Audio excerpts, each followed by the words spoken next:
I'm so interested in what longtime fans of this franchise has to say because holy twist. I saw the new I Know What You Did Last Summer movie and I gotta talk about it. This is going to be a spoiler review, so if you have not seen the movie just yet or you don't want spoilers, now is your chance to leave. I did also just post a spoiler-free video right before this one, so feel free to watch that. Now's your last chance, guys. 3, 2, 1...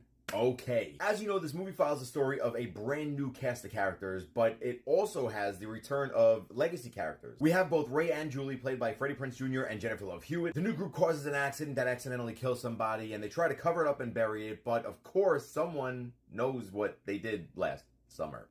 Okay. All of that was expected. The movie follows the same kind of beats that the originals did, but what we didn't expect to happen in this movie was that freaking Ray was one of the killers. Insane twist. In this movie, once again, Julie and Ray are split. They were split in every other movie in the past, but this time they're divorced. Julie's living on her own far away from Southport, but just like in previous films, Ray is right back there again. When Julie first shows up in this movie, one of her first lines is that trauma changes people, which is a foreshadow of what happens to Ray's character. We don't ever really know what happened between the two of them, but it's clear as day that they both just can't get over the stuff that's happened to them in the past. Everything being so horrific, but they're both handling it very differently from each other. Julie's constantly on guard and always looking over her shoulder, but Ray is right back in the mix, and he's increasingly getting angry and frustrated at everything because the town is trying to hide all the events that happened to them. Once all the killing and the murder start happening, you see Ray join in at one of the town meetings, just shouting his anger and frustration at the sheriff because he's just straight out lying and downplaying everything. His anger ultimately drives him to a point where he feels the need to remind everybody. And with that, he becomes the very monster that he faced and feared all those years ago. Now, I'm still not 100% sure how I feel about the path that they chose with this character, but I will say that I really do admire the risk. We finally get something different, finally a new take or outcome from a legacy character from an iconic franchise. As much as I wanted another honorable Dewey moment, I didn't at the same time. Does that make sense? And the final face-to-face that Ray and Julie share before everything goes down is just, it's so sad, it's disappointing for the characters, but I gotta say, I really like the line that they said. It was something along the lines of, "Oh, sweetheart, this is gonna hurt," right before he meets his fate. Let's not forget, we also get a really cool little cameo from Sarah Michelle Gellar's character, Helen, in the dream sequence. I loved seeing her in this. I love Sarah Michelle Gellar. It was just really good to see her in this franchise again. And if you were patient enough and you didn't leave right at the start of the credits rolling, you'll see that we got another awesome cameo from Brandy's character, Carla. I like how they gave her own moment to shine. It was funny, it was cool, it was strong, all right before she reunites with Julie's character. Which then we get a hint at the next sequel in the franchise. Now, like I said before, I'm still not 100% sure how I feel about everything that happened, but I will say I didn't hate it. It surprised me, and I like that, honestly. I'd give 2025's I Know What You Did Last Summer a 3 out of 5 stars. I know a lot of people are on the fence about this, so I'd love to hear your thoughts down in the comments below. I personally had a good time and enjoyed this movie, but I also just saw the originals